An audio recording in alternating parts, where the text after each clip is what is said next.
My name is Michael Goon. I've been a park ranger here at Patagonia Lake State Park for about a year now. Born and raised in Arizona. Been visiting this spot my whole life. Now I get lucky enough to call it home.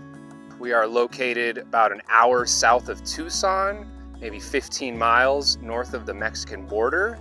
This park was founded in 1968. It was founded by a group of local ranchers in the area. They wanted to start a private sailing club, a little yachting lake, because of the constant wind from the south. It was only a private lake until 1975.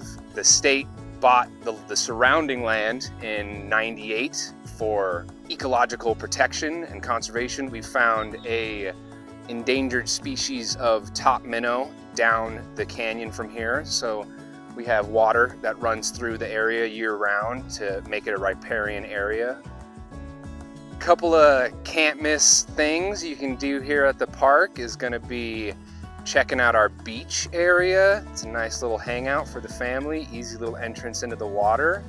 We've got a marina where you can take a nice picture on our 50-foot tall bridge over the water. We've got a lovely birding trail that's nice and short, nice easy walk for beginners. Good ways to see some birds here at the park is definitely going to be getting up early, hitting the trails, staying quiet, and being slow on the trails. These birds are going to be very skittish, so you want to kind of sneak up on them to get a good picture from them. We have some trails that are easier, shorter lengths, and then we have some trails that walk the entire length from here to Rio Rico going down the canyon. That'll be our old railroad trail. It's an old railroad abutment that you walk on. We've got another trail out there that is called Coal Mine Canyon that goes to a complete other canyon from the lake about 5 miles away. We have several hike-in campsites out there. They are hike-in only. The closest one is going to be about 5 miles from the parking lot. That is a permit-required area. The water here at the lake is good for fishing, good for swimming, good for towing, for water skiing, and inner tubes and stuff. We have bass tournaments here on the lake for largemouth bass. In the winter, we're stocked with rainbow trout. We have active populations of catfish, bluegill, sunfish, and bass. You can spend your day kayaking on the water. You can rent a paddleboard. You can rent a canoe. There's a lot of coves out here on the water that you can find a lot of solitude in.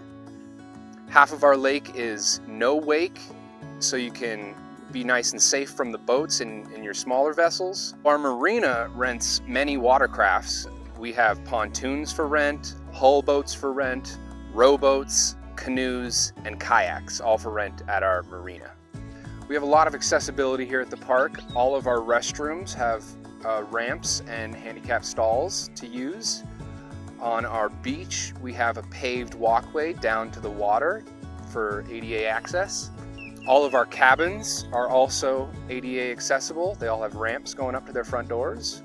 This park is family friendly, whether you're coming here for the afternoon to spend a picnic on the beach, just relaxing, or whether you want to have a family reunion in our campsites.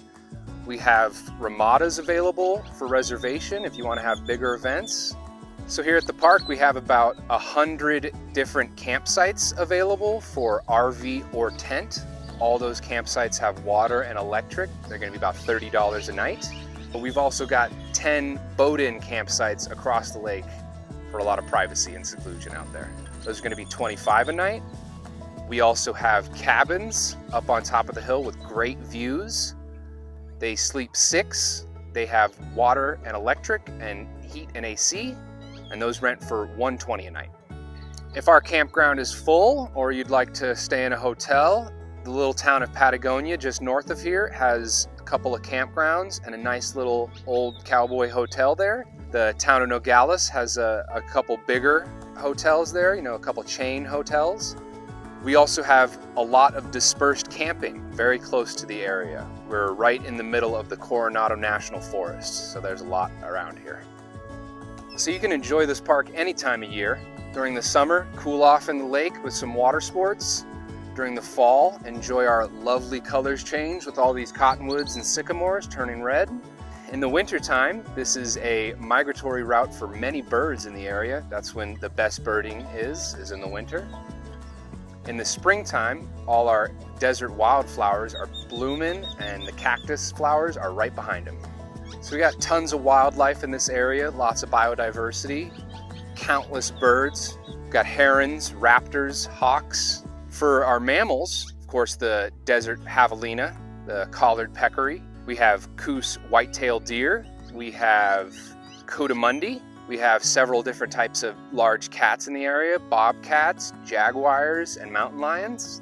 We have many reptiles in the area, snakes, lizards, turtles, rattlesnakes in the area, so be protected out there. You should always stop by our visitor center down here for all your informational needs. We have many pamphlets about the area. We've got trail maps for you guys.